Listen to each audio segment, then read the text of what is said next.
Bienvenidos a todos. Tenemos la dicha de estar acá compartiendo con nuestros hermanos de la misión San Marcos y estamos muy contentos de compartir este mensaje que pues por primera vez lo estamos estudiando y qué bueno que lo vayamos a hacer acá con los hermanos de San Marcos y espero que para nuestros hermanos allá en la iglesia, en San Pedro, sea también de bendición. El tema que nos atañe, hermanos, en esta noche es el tema de los juramentos y los votos ilícitos, votos lícitos, perdón, pertinente al capítulo 23 de nuestra Confesión Bautista de Londres de 1689. No es que en la iglesia no hayamos tocado este tema, sino que lo vimos cuando vimos los votos a la ligera desde el libro de Jueces, con el voto de Jefté, un voto a la ligera. Y también estudiamos las implicaciones del tercer mandamiento en Éxodo 27, donde dice el Señor que no debemos tomar su nombre en vano. Pero vamos a ver que nuestra confesión hace una aplicación mucho más profunda para nuestro día a día y nos conecta con muchas enseñanzas erróneas del pasado que se han venido arrastrando hasta la actualidad. Por lo tanto, estudiar este tema a partir de la confesión se vuelve en algo práctico para nuestra fe. Y sobre todo porque vemos cómo encajan estas prácticas dentro de toda nuestra creencia y práctica de fe. Porque si nosotros recordamos todo lo que hemos estudiado hasta ahorita, recordamos que hay una estructura en la confesión que nos lleva a nosotros a entender nuestra vida de fe. Dijimos que los primeros 5 capítulos de la confesión son el fundamento de la fe cristiana, cómo el hombre viene a conocer a Dios, viene a conocer a Dios a través de la escritura, a través de la Biblia, a través de la palabra de Dios. Ese es el primer capítulo de la confesión. Luego, ¿qué aprendemos acerca de Dios en la Biblia?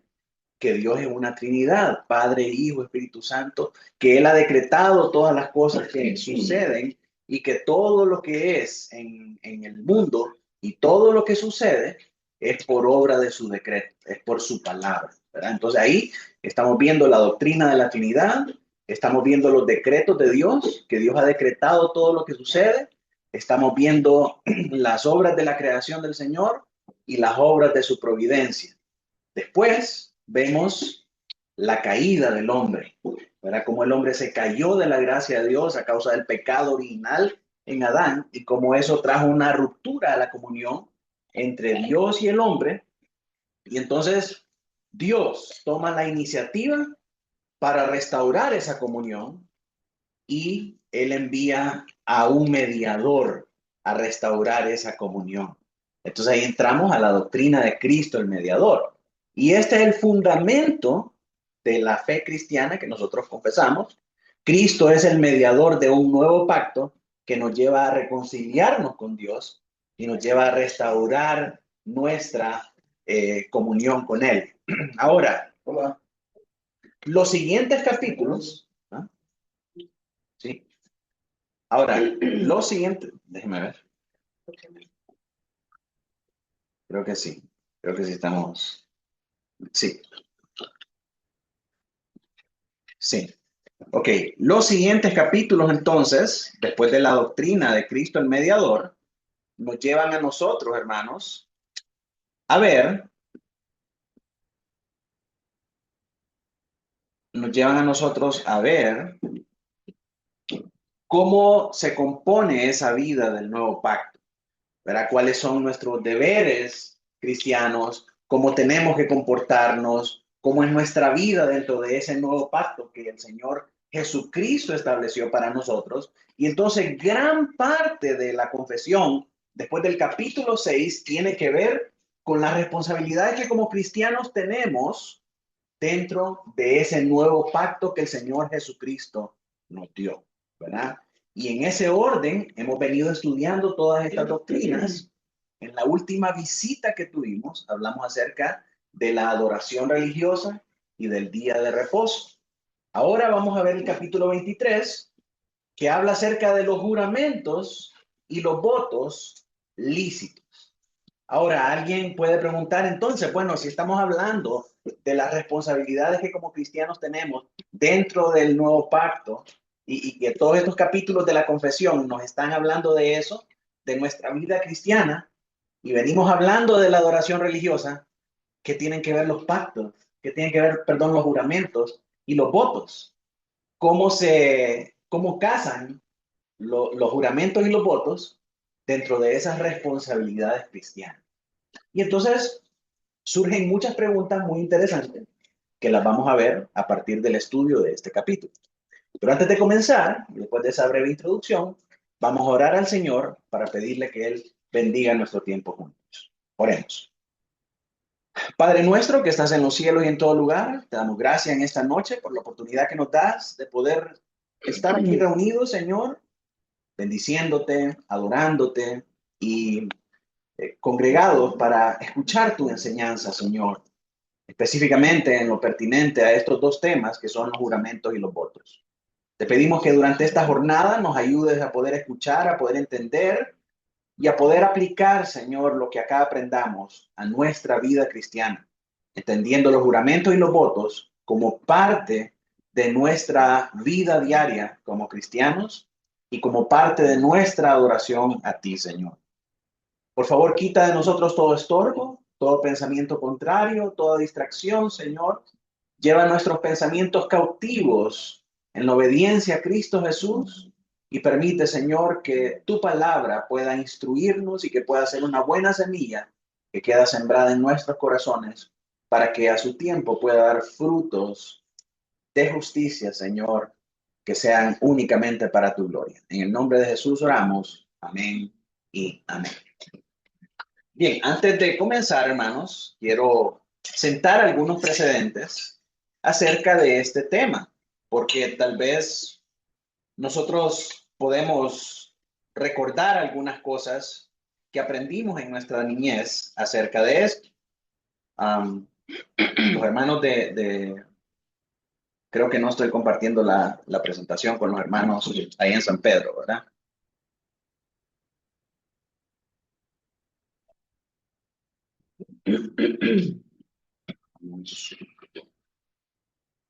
A ver. Mis hermanos ahí en San Pedro, ¿pueden ver la presentación? Afirma. Ok, excelente. Muchas gracias, hermano. Confirma. Le sabe el hermano. Robert. Correcto. Robert. Bien, hermanos. Entonces, vamos a recordar algunas de las cosas que nosotros hemos venido arrastrando acerca de esta enseñanza. Primero, Éxodo 27, lo que nos dice los 10 mandamientos. ¿Alguien puede leer ahí, por favor, hermanos? Éxodo 27. Éxodo 27. No tomarás el nombre de Jehová tu Dios en vano, porque no dará por inocente Jehová al que tomare su nombre en vano. Bien, este es el tercer mandamiento, ¿verdad? El tercer mandamiento dice, no tomarás el nombre de Jehová tu Dios en vano. Y a muchos de nosotros, no sé si, bueno, por lo menos a mí, hablo por mí en mi niñez, me enseñaron que jurar por Dios era algo terrible, era algo prohibido. El que juraba por Dios le iba a caer un rayo, literalmente. Nos decían las abuelitas, ¿verdad? No sé si eso fue lo mismo para ustedes. Venimos arrastrando esa noción de que jurar por Dios es malo, ¿verdad? Pero si miran el mandamiento, no nos prohíbe jurar por Dios, sino que nos dice que no juremos por Dios en vano, ¿verdad? No nos dice no jures, nos dice no juremos en vano, ¿verdad? Entonces eso es muy importante. Vaya poniendo ahí esos pequeños recordatorios para que miremos cómo todo esto casa en la enseñanza final. Números 32. Números 32. Cuando alguno hiciere voto a Jehová o hiciere juramento ligando su alma con obligación, no quebrantará su palabra, hará conforme a todo lo que salió de su boca. Bien, en Números vemos ya la ramificación de este mandamiento, ¿verdad? La ley de Jehová no prohíbe los votos, pero sí hay una vinculación profundamente espiritual y con consecuencias físicas de no cumplir los votos y los juramentos.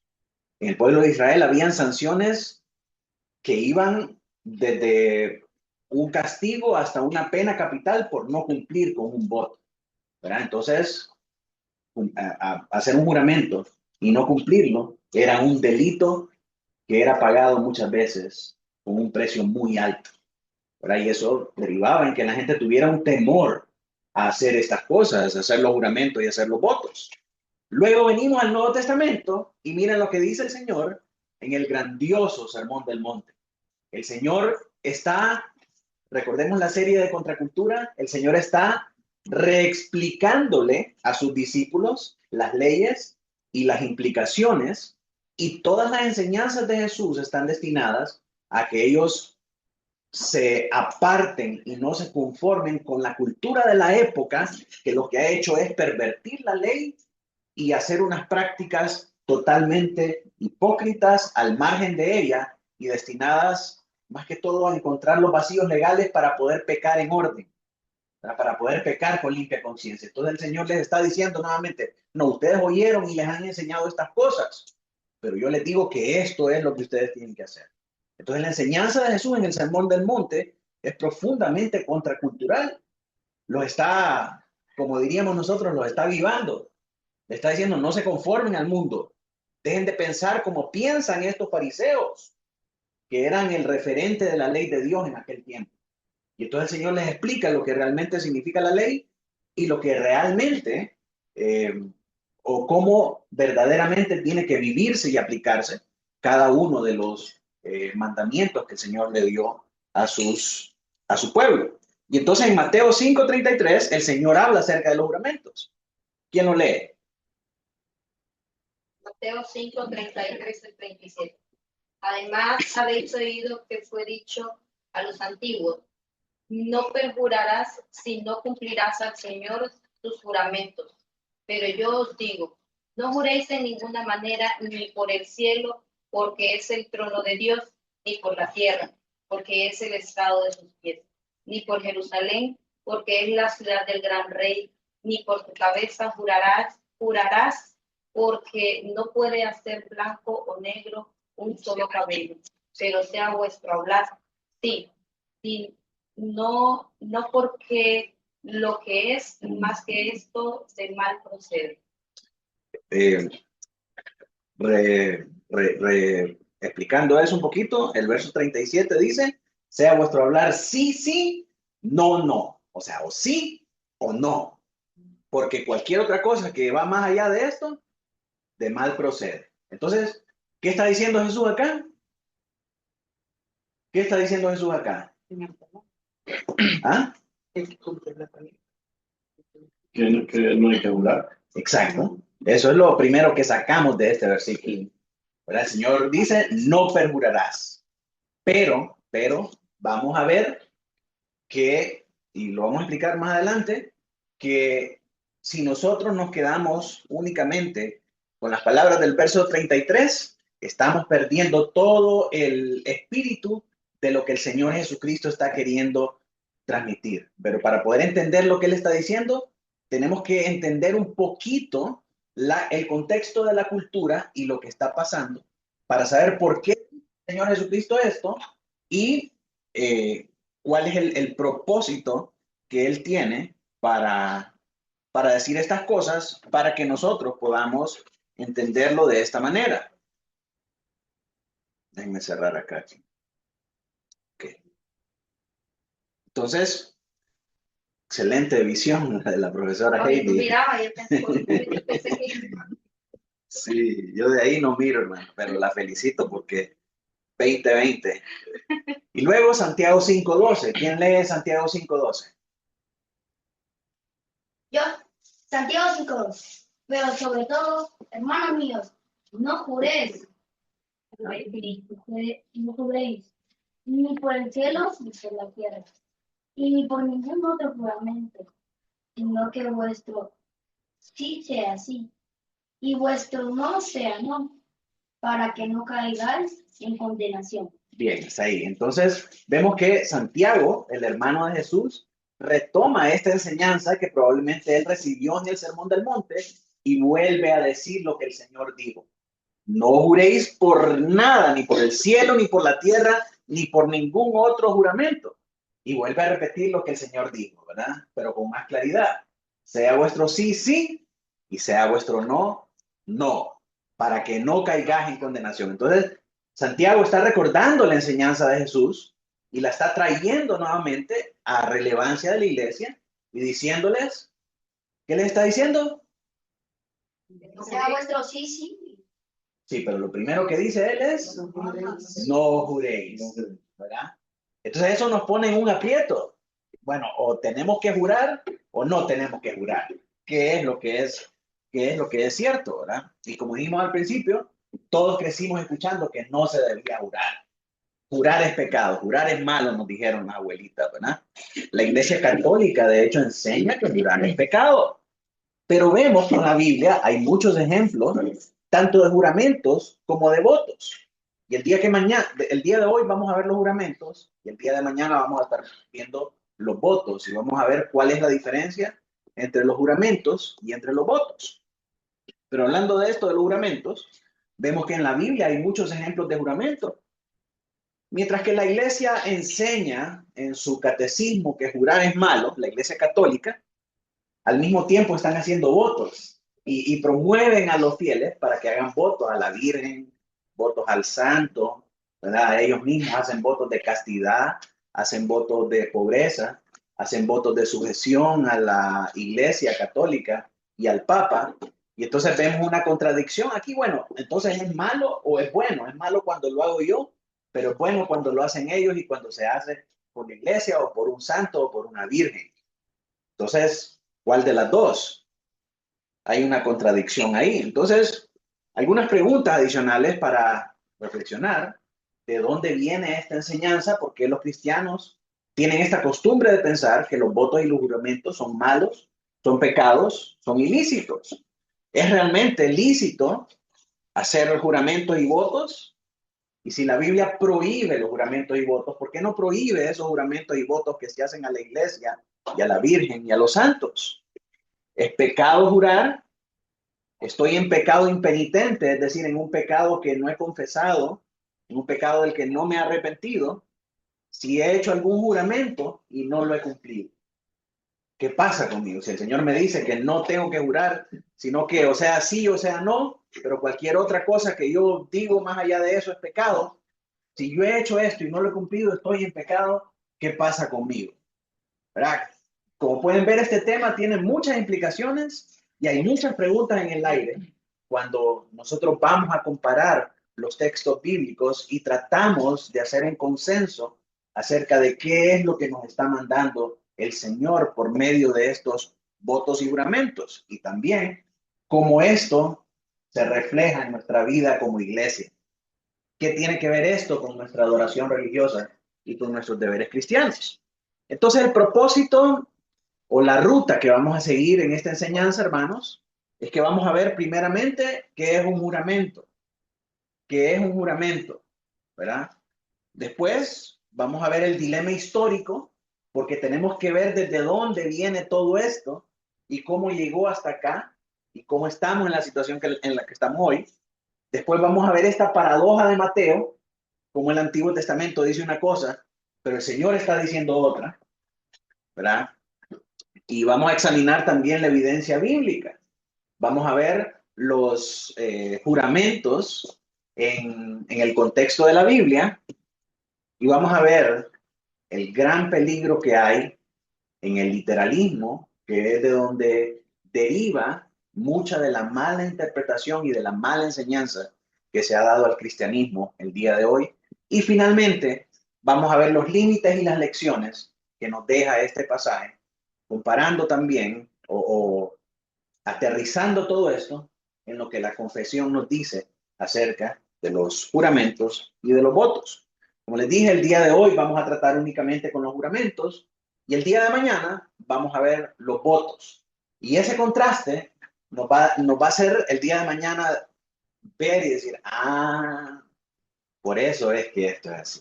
Esta es la diferencia. Así que si está aquí ahora y está escuchando esta enseñanza, le pido que no se pierda la enseñanza de mañana, porque la enseñanza de mañana es muy importante para poder terminar de comprender la extensión y la aplicación de este tema. Entonces, primeramente, la definición del juramento. ¿Qué es un juramento? Si nosotros hacemos, bueno, primero vemos lo que dice la Confesión Bautista de Londres. Un juramento lícito es una parte de la adoración religiosa en la cual la persona que jura con verdad, justicia y juicio solemnemente pone a Dios como testigo de lo que jura y para que le juzgue conforme a la verdad o la falsedad de lo que ha jurado. Entonces vamos a descomponer esta definición viendo cada una de sus partes. En primer lugar, nos dice la confesión que el juramento es parte de la adoración religiosa, pero no es todo. El juramento se incluye dentro de nuestra adoración religiosa. Puede ser un instrumento utilizado dentro de la adoración religiosa. En segundo lugar, hace una invocación divina, ¿verdad? Pone a Dios como testigo de lo que se está jurando, para que sea Dios quien juzgue que lo que estamos diciendo es verdadero o es falso. Implica una acción, y esa acción es jurar con verdad, con justicia y con juicio, sin reservas mentales ni equívocos. Es decir, que cuando usted está haciendo un juramento, está como quien dice poniendo toda la carne al asador.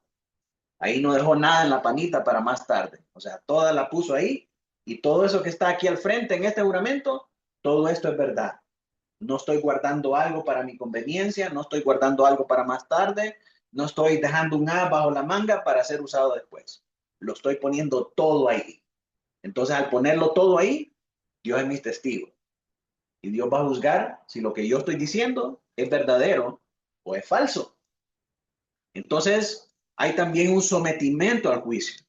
Aceptamos que Dios juzgue conforme a la verdad o a la falsedad de lo jurado. Así que eso es un juramento dentro del contexto de la iglesia.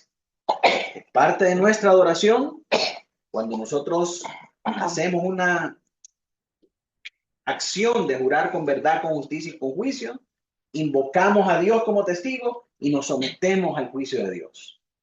Y también hay otros tipos de juramentos.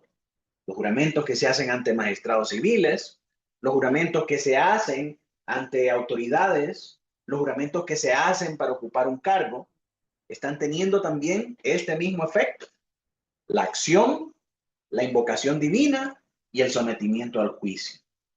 Por eso todavía cuando se llama a un testigo a testificar delante de un tribunal, se le pone la Biblia y se le pide que jure que lo que va a decir es toda la verdad.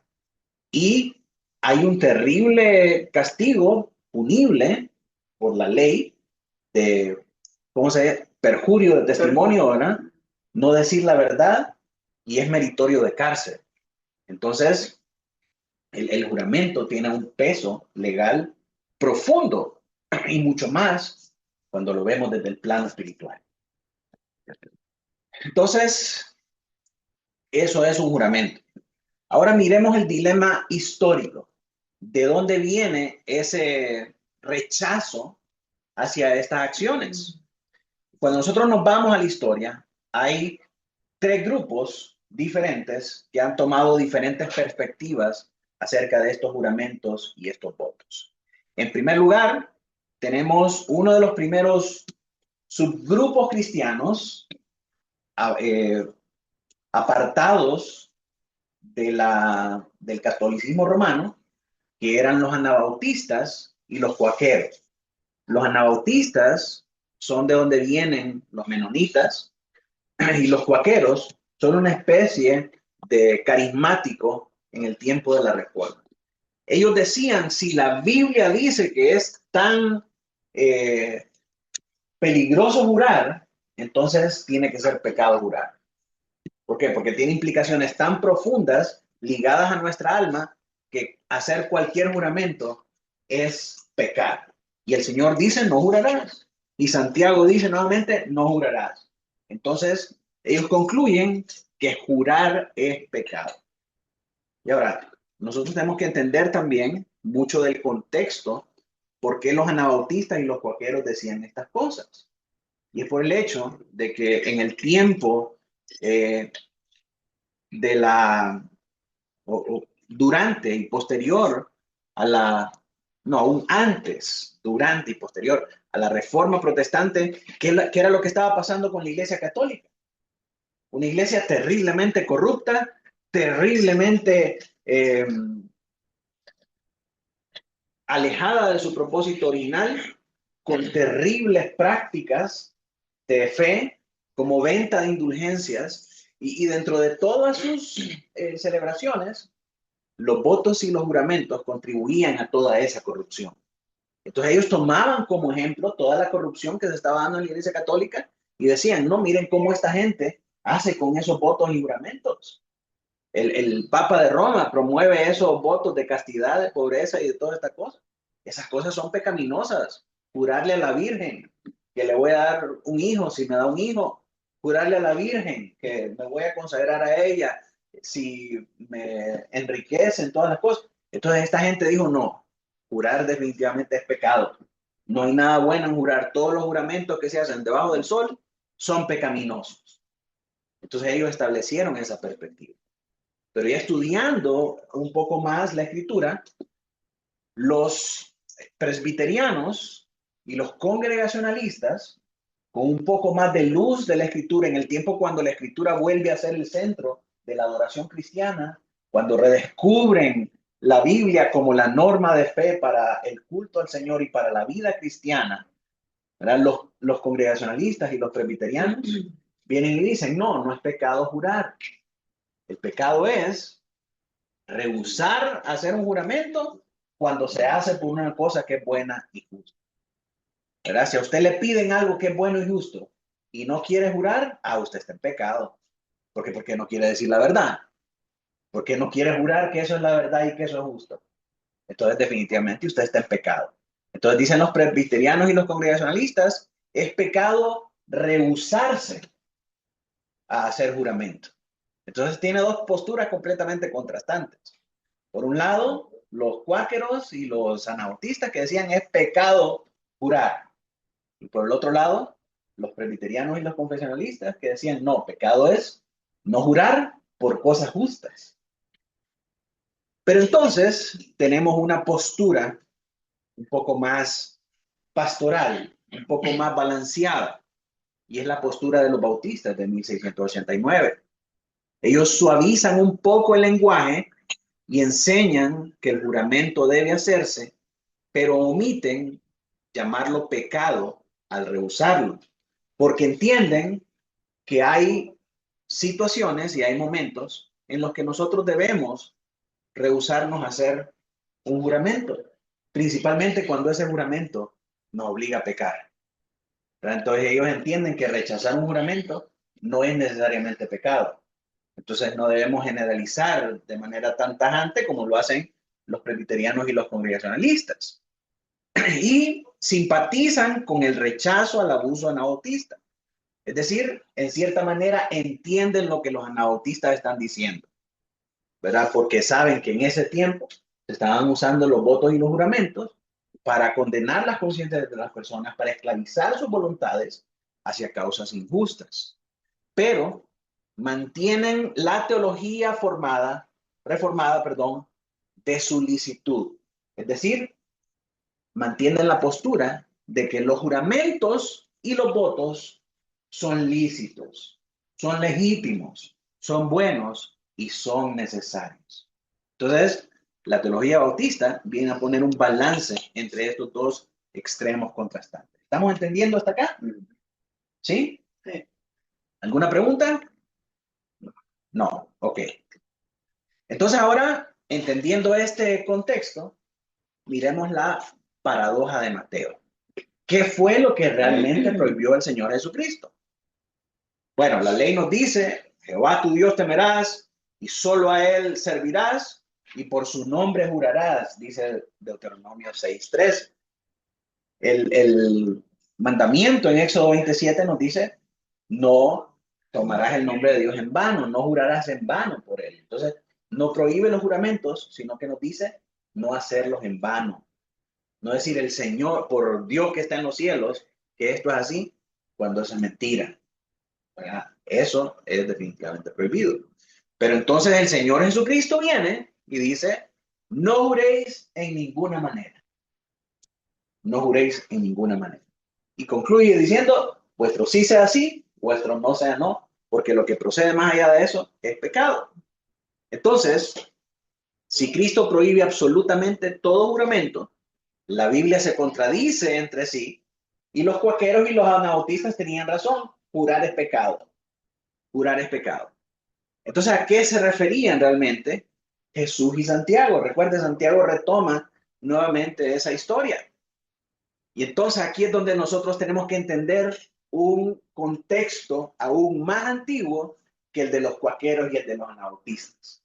Y es el contexto histórico en el tiempo en que Jesús dijo estas palabras, con una cultura farisea completamente pervertida y degenerada de los mandamientos originales del Señor.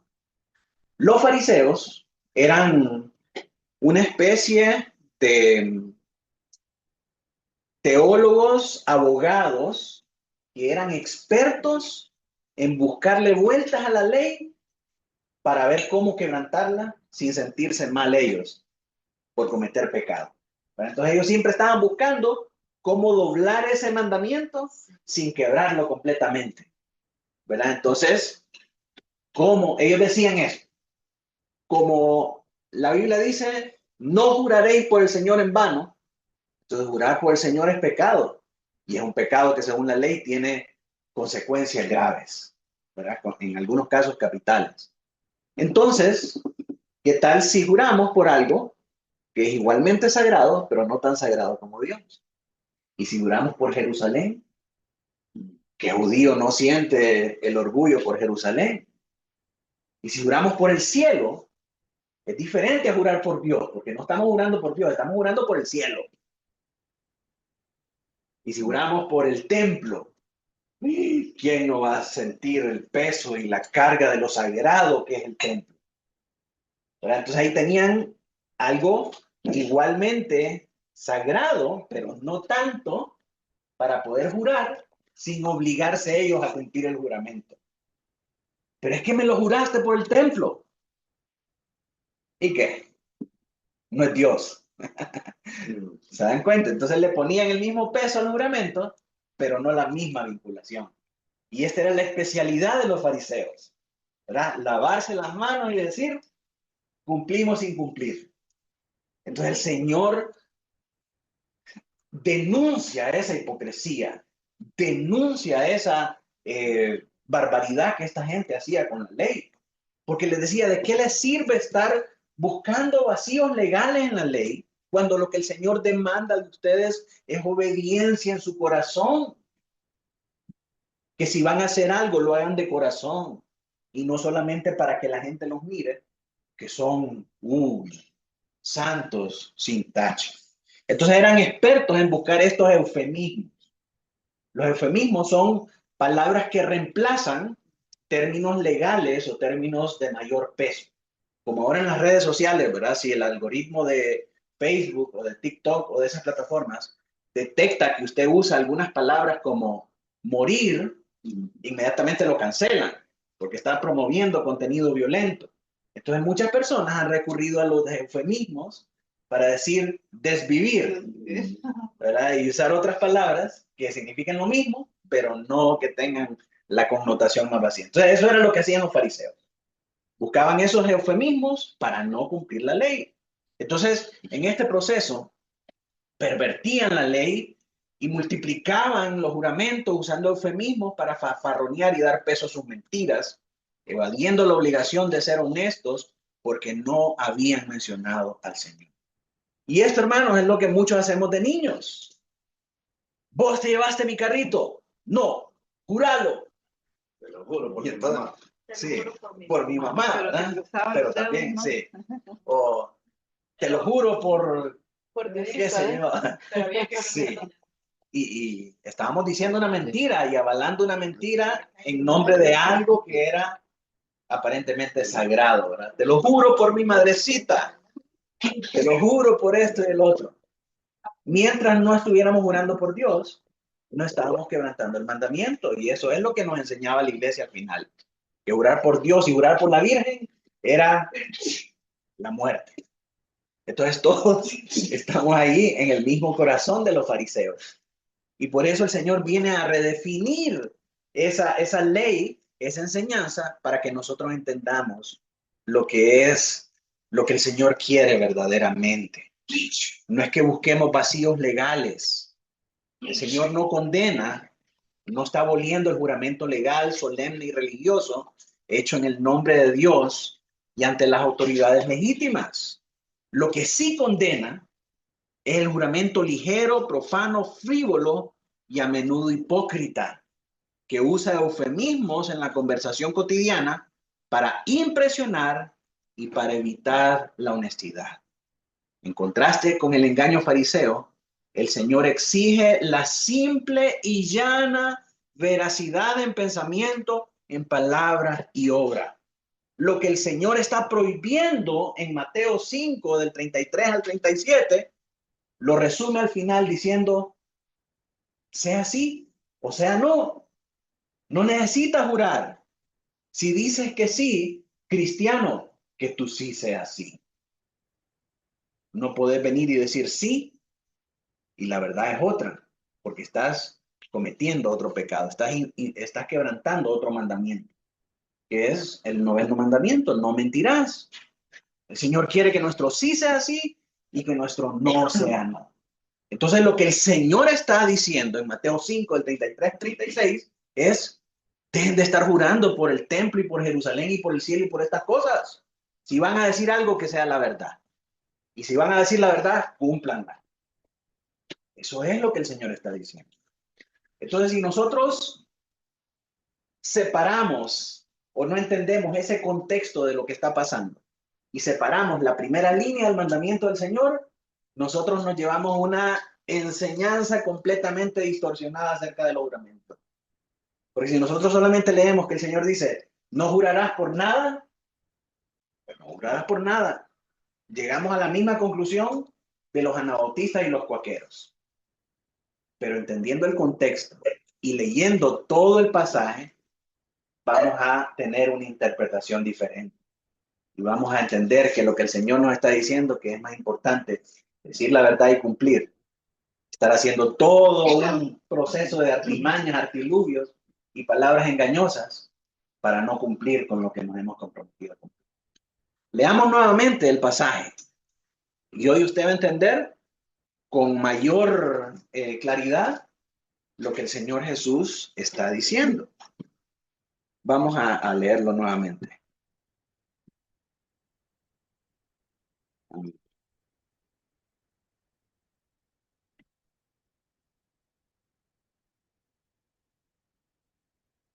No sé qué es aquí, sale. Ok.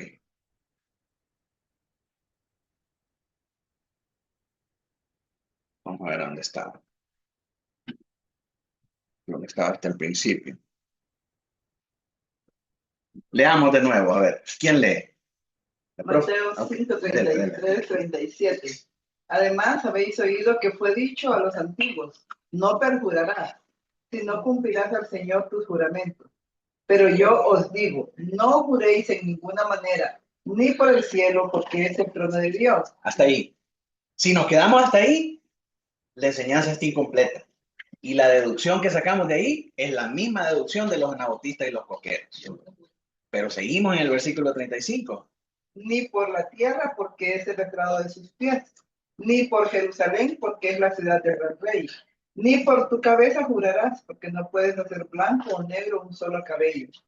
Pero si hago hablar sí, sí, no, no, porque lo que es más de esto, de mal procede. Entonces ya con todo el pasaje, nosotros comprendemos lo que el Señor está diciendo.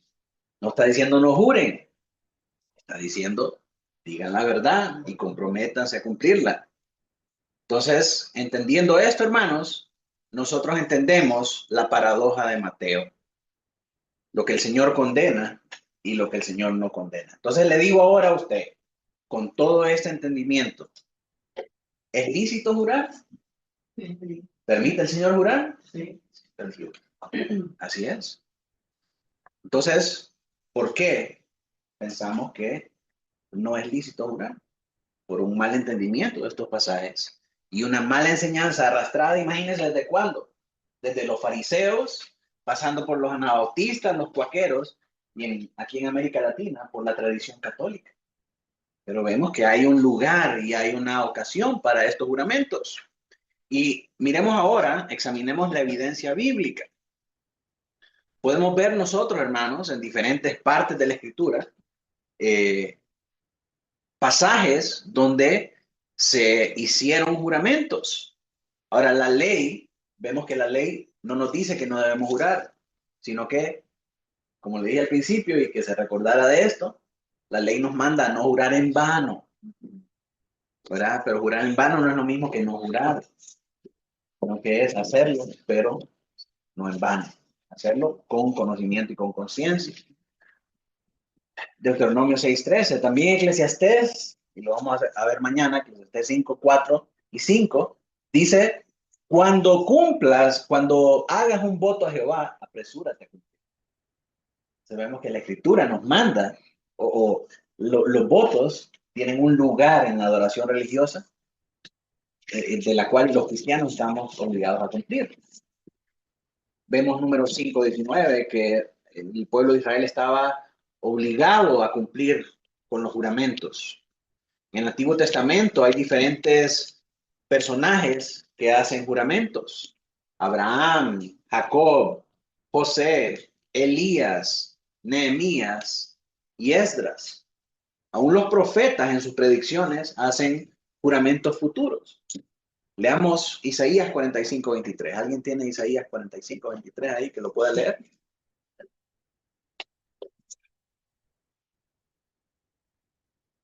¿45? 23.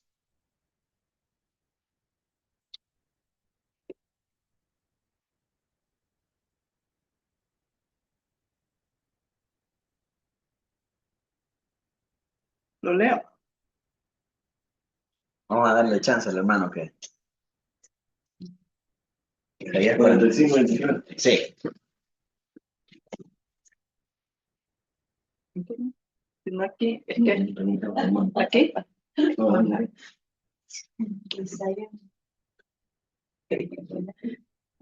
Dale. Por mí mismo hice juramento, de mi boca salió palabra en justicia y no será revocada. Muy bien. Entonces vemos que el profeta acá está haciendo un juramento por él mismo, de su boca, y su palabra no será revocada. Entonces vemos que diferentes personajes en el Antiguo Testamento hacían juramentos y eran juramentos lícitos. Pero mire qué tremendo, que hasta el mismo Dios hace juramento. Mire Hebreos 6, del 13 al 16. Alguien que lo busque. Y luego alguien que busque Mateo 26, del 62 al 64. Hebreos 6. Hebreos 6, del 13 al 16.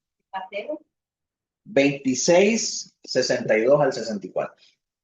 Hebreos. Porque cuando Dios hizo la promesa a Abraham, no pudiendo jurar por otro mayor, juró por sí mismo, diciendo, de cierto te bendeciré con abundancia y te multiplicaré grandemente. Y habiendo esperado con paciencia, alcanzó la promesa. Porque los hombres ciertamente juran por uno mayor que ellos, y para ellos el fin de toda controversia es el juramento para confirmación. Muy bien. Entonces los hombres juran así, juran por alguien mayor que ellos, porque el propósito del juramento, dice Hebreos, es la confirmación y el fin de toda la controversia. Ah, no, ya este juró por Dios, fin del asunto. No hay nada más. Pero cuando Dios hace un juramento, ¿a quién apela? ¿A quién mayor que él? Entonces dice que jura por él mismo. Y dice, su juramento para Abraham es, yo te bendeciré. ¿Y se acuerda lo que es un juramento? Es un sometimiento a la verdad. Es un acto jurídico vinculante y es sometido a Dios mismo para justicia y para cumplimiento. Entonces, el Señor jura por sí mismo que bendecirá a Abraham. ¿Lo cumplió? Lo cumplió. Tremendo. Entonces, si el Señor jura, Él permite que sus hijos juren.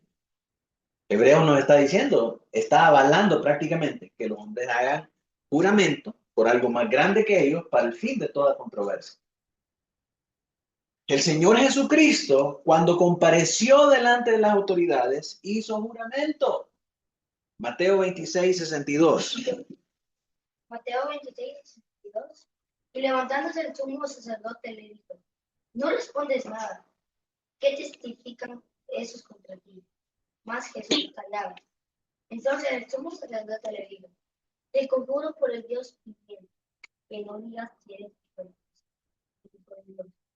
Jesús le dijo, tú lo has dicho, y además os digo que desde ahora veréis al Hijo del Hombre sentado a la diestra del poder de Dios, viniendo con amor en cielo. Bien, entonces el Señor es presentado delante de las autoridades judías de aquel momento a dar testimonio en un asunto de controversia religiosa y legal para los judíos en aquel momento. Este hombre se decía Mesías, y como sabemos, Israel de aquel entonces era una autonomía, es decir, era un estado político regido por leyes espirituales. ¿Verdad? Entonces, lo que este hombre decía tenía implicaciones para el país como tal. Entonces, lo llaman a comparecer ante un tribunal y le piden por juramento que diga si él es el Mesías. Y el Señor no dice, no, jurar es pecado. No, yo no puedo jurar porque el juramento es un pecado. No, el Señor, cuando es solicitado a prestar juramento ante un tribunal competente, el Señor declara lo que tiene que declarar. Con toda verdad, con toda honestidad, dice el Mesías. ¿Verdad? Tú lo has dicho, le dice al sumo sacerdote. Y desde ahora les digo, verán el reino de los cielos. Entonces eso nos avala a nosotros y contradice, hermanos, la terrible enseñanza e interpretación de los testigos de Jehová, que no tenemos que participar en ningún acontecimiento civil, porque es pecado, porque los cristianos están eximidos de las leyes. El Señor Jesucristo nos da un tremendo ejemplo de humildad, de sometimiento y de reconocimiento de la autoridad y de reconocimiento de las acciones lícitas que un cristiano puede hacer al prestar juramento delante de un tribunal.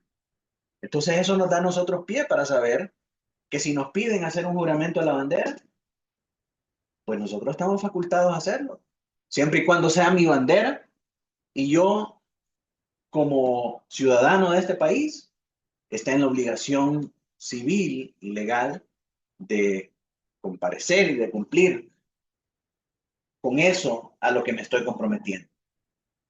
De la misma manera, si ocupo un cargo civil o cualquier juramento que un tribunal me exija a mí dar, yo estoy en la obligación cristiana y moral de presentar juramento. ¿Verdad? Vemos, por último, el ejemplo apostólico de Pablo, poniendo repetidamente a Dios como testigo, en Romanos 1:9, 2 de Corintios 1:23, Hechos 18:18. Ahora, el gran peligro del literalismo. Lo que los cuaqueros hicieron fue únicamente tomar un versículo sin contexto, aislado de su contexto histórico y de su contexto gramático literal en ese momento. No juréis en ninguna manera. Ellos lo agarraban como un absoluto. Leer este texto aislado es lo que llevó a los cuaqueros y a los anabautistas a rehusar juramentos civiles, resultando en persecución y sufrimiento necesario. Porque cuando el Estado los llamaba a comparecer, ellos rehuían a esa obligación, diciendo que no les era lícito, diciendo que era un pecado, haciendo un literalismo completo del mandamiento y una desconexión de su contexto histórico e inmediato. En cambio, el texto demanda una profundidad mayor. El entendimiento de las prácticas fariseas y el contexto del resto de las escrituras nos llevan a concluir que los juramentos son una acción lícita y tienen un lugar dentro de nuestra práctica como cristianos. Un pasaje divorciado de su contexto general puede llevarnos a conclusiones erróneas. Necesitamos el estudio serio y la teología sistemática. La teología sistemática es aquella teología que aglutina los grandes temas doctrinales de la Biblia en un solo compendio. Para esos efectos, nuestra confesión de fe es una teología sistemática resumida, que habla de los grandes temas doctrinales de la Biblia y los resume en un orden para que los cristianos podamos entenderlos. Ahora, los límites y las lecciones. Aquí ya entramos a las aplicaciones de lo que esta enseñanza nos deja.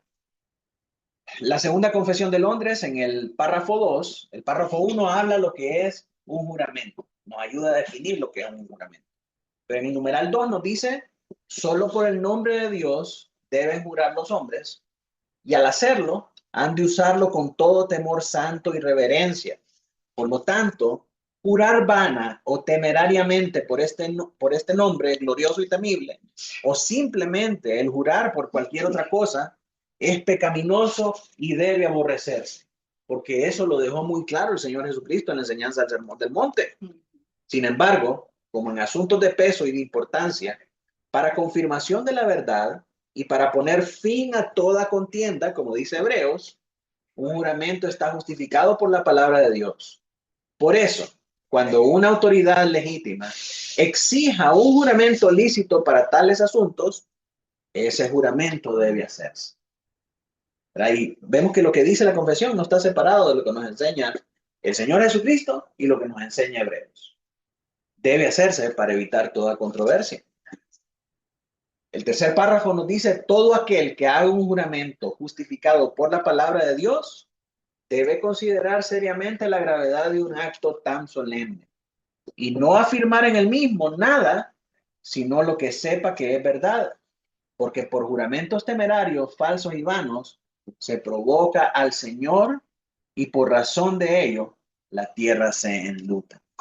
Muchas veces, muchos actos de violencia, muchos actos de criminalidad, principalmente en cristianos, se dan por falsos juramentos, se dan por juramentos en vano, se dan porque un cristiano ha jurado por Dios que lo que dice es cierto, cuando en realidad está mintiendo. Y si eso enoja a los mundanos, ¿cuánto más enoja a Dios? Entonces debemos evitar hacer esa clase de juramentos temerarios, falsos y vanos, porque son una provocación al Señor y tienen implicaciones, hermanos, tienen implicaciones en este mundo para nuestra propia vida.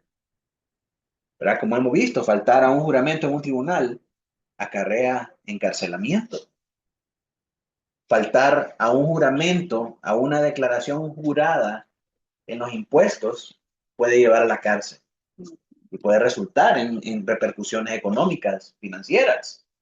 Entonces, debemos evitar hacer esos juramentos. Un juramento termina la confesión en esta sección que tiene que ver con los juramentos. Dice, un juramento debe hacerse en el sentido claro y común de las palabras, sin equívocos o reservas mentales. ¿Qué es lo que nos está diciendo aquí la confesión? Que debemos evitar caer en esos vacíos legales y en esos eufemismos que estaban buscando los fariseos. Por lo tanto, un voto debe ser claro, entendible y legible. Usted no puede jurar sobre algo que usted no está claro qué es lo que eso significa. Y aquí es donde tiene sentido, hermanos. Aquí es donde tiene sentido cómo el juramento encaja como una práctica de adoración religiosa. Porque cuando una persona viene a ser miembro de una iglesia, hace un pacto de membresía. Un pacto de membresía es un juramento hecho delante de los hombres, poniendo a Dios como testigo en el que usted se compromete claramente a hacer lo que dice la Escritura. Entonces, por eso a nosotros como iglesia nos interesa que cada persona que hace esta clase de juramento pueda estar claro y entendido acerca de qué es lo que está jurando. Para que una vez que tenga claridad, pueda entonces comprometerse y cumplir con lo que está jurando. Entonces, cuando entendemos los juramentos así, tiene sentido que cuando venimos a ser miembros de la iglesia, hacemos tal juramento. Tiene sentido que cuando llamamos a un pastor a servir como pastor, el pastor haga un juramento solemne para con su congregación delante de Dios. Tiene sentido que cuando llamemos a un diácono a ser diácono, ese diácono haga un juramento delante de la congregación y delante de Dios acerca de lo que se está comprometiendo a hacer. Entonces, ve usted cómo estas cosas tienen un lugar y tienen un efecto en la práctica de nuestra adoración a Dios. Los juramentos son parte de nuestra adoración cristiana en ese sentido. Y también son parte de nuestra adoración cristiana en la manera en cómo damos testimonio nosotros con los de afuera. Cuando juramos como cristianos, nos comprometemos a cumplirlo y decimos la verdad. Entonces eso habla muy bien y habla grandemente de el lugar que ocupa Dios en nosotros, el concepto santo y temerario que nosotros tenemos, o temible que nosotros tenemos de Dios. No temible, sino que solemne de Dios. Le tenemos temor reverente. Sabemos que es sagrado y no vamos a jurar por cualquier cosa. Pero por aquellas cosas que juramos, decimos la verdad. Entonces los juramentos tienen un lugar en nuestra adoración como cristianos. Así que, ¿qué debemos hacer si hemos hecho un juramento lícito? Bueno, ¿el juramento te obliga a pecar o a quebrantar la palabra de Dios? Tenemos que reevaluar, hermanos, si hemos hecho juramentos en nuestra vida. Ahora, pensemos en todos esos juramentos. Esos juramentos que hicimos nosotros nos están obligando a quebrantar un mandamiento de Dios. Nos están haciendo hacer algo que es ilegal o que va en contra de la ley de Dios. Si ese es el caso, no debemos hacerlo. Si un juramento nos lleva a quebrantar la ley de Dios, no tenemos por qué cumplir. Es necesario obedecer a Dios antes que a los hombres. Pero si no nos hace quebrantar una ley, si no nos hace quebrantar un mandamiento, entonces sí podemos hacerlo y estamos obligados a cumplirlo. Cumplirlo resultará en daño propio, financiero o social. Entonces, si un juramento va a ocasionarnos algún daño financiero o social, estamos obligados a cumplir. ¿Verdad? Si es un juramento, como dijimos, en el caso de un testimonio ante un tribunal que tiene repercusiones legales punibles, tenemos que cumplir con ese juramento.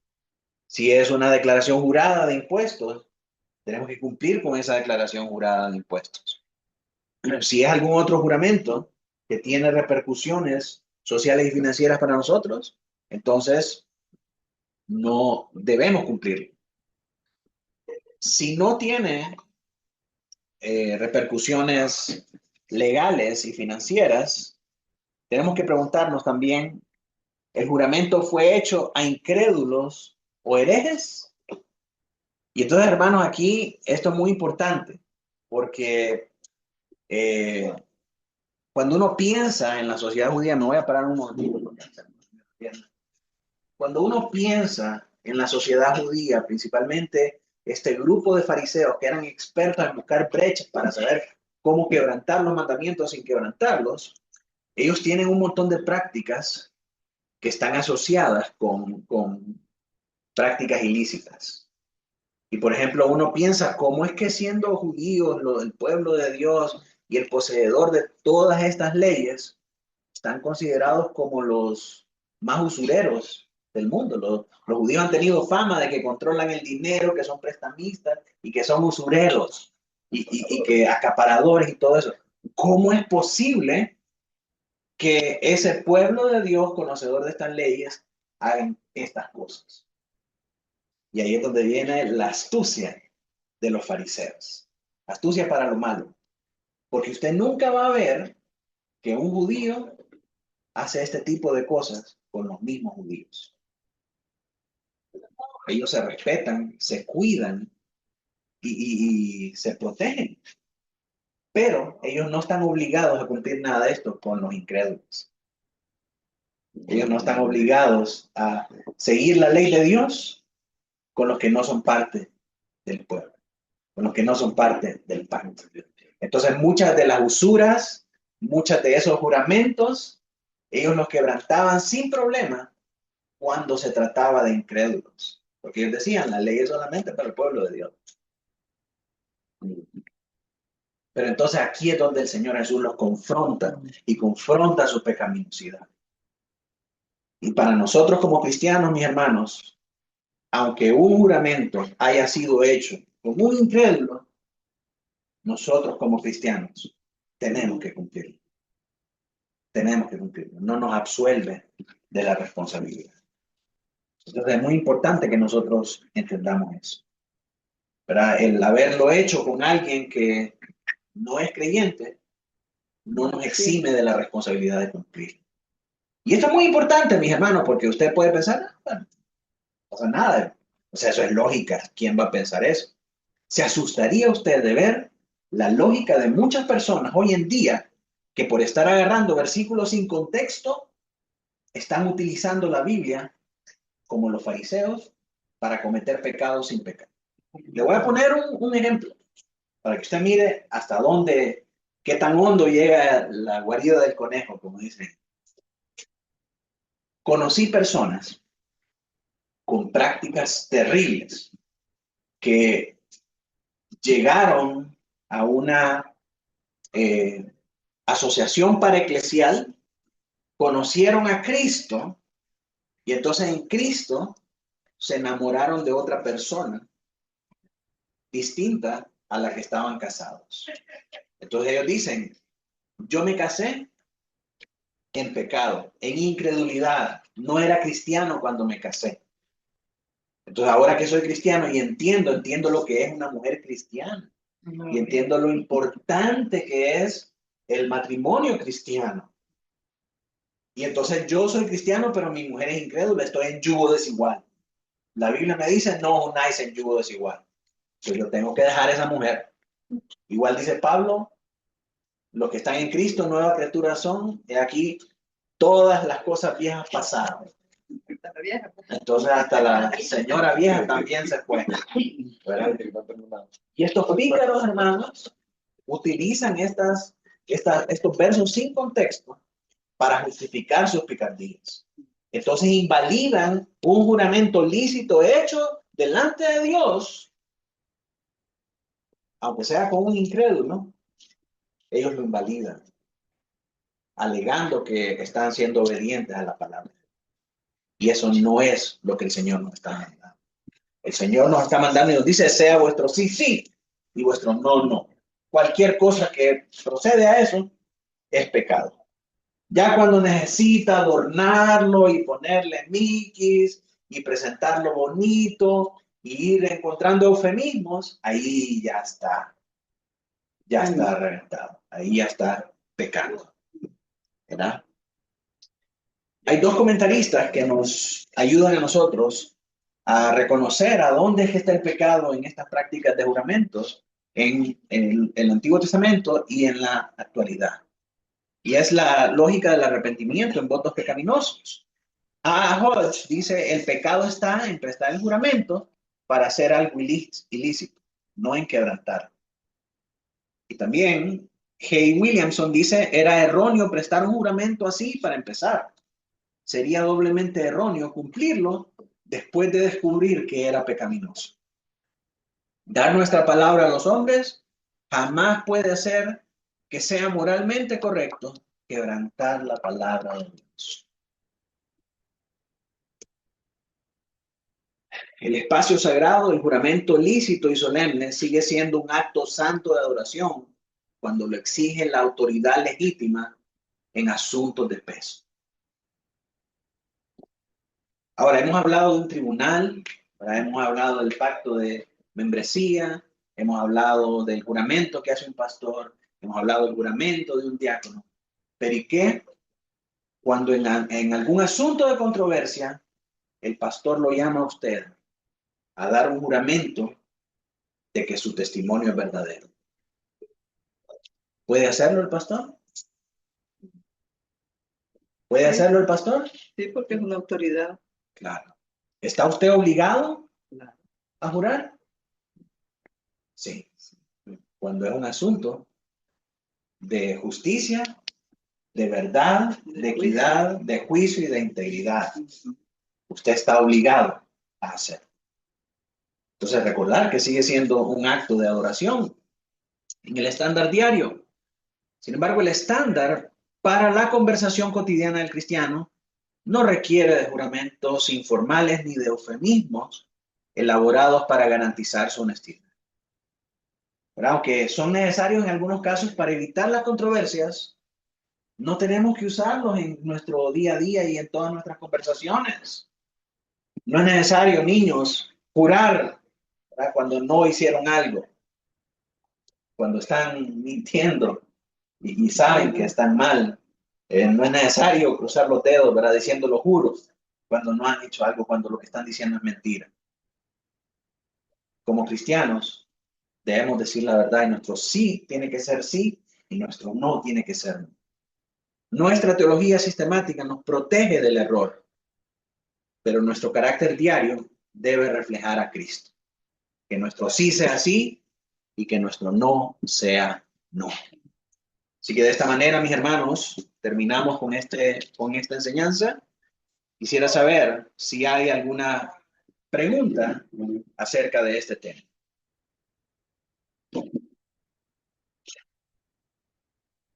¿Alguna pregunta? ¿Algo que no haya quedado claro? Los hermanos en casa, ¿tienen alguna pregunta? Entonces, el juramento como es lícito, solo lo vamos a usar en caso de una situación que requiera ese juramento. Así es. No es que por cualquier cotidianidad lo vamos a estar jurando. Correcto. Para un cristiano debería de ser simplemente sí, sí, no, no. Pero cuando una autoridad legal, sea secular o sea cristiana, nos exija o demande de nosotros un juramento, entonces él está en el derecho de poder exigir ese juramento cuando sea por algo lícito, ¿verdad? Y nosotros, como cristianos, estamos habilitados por la Escritura y obligados a prestar ese juramento para evitar controversias, para evitar también consecuencias en nuestra alma y en nuestra vida física. Amén. ¿Alguna otra pregunta, hermanos?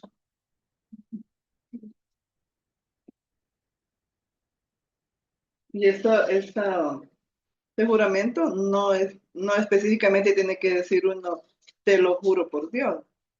Puede haber otro tipo de palabras y que la gente sepa que uno está diciendo algo realmente verdadero. Por ejemplo, yo he leído una Biblia, vive Dios que tal y tal cosa. Eso es tomado como un juramento, aunque no esté diciendo uno la palabra específica juramento. Claro. Como Dios de testigo. Sí, pongo a Dios de testigo. Dios es testigo delante de mí en este acto, ¿verdad? O delante del Señor, yo declaro, o por el Señor Jesucristo y sus santos ángeles que han de juzgar a vivos y muertos en el día final, yo juro o yo declaro que estas cosas, ¿verdad? Cuando hacemos los votos matrimoniales, pero esos son votos ya, y vamos a ver mañana los votos, ¿sí?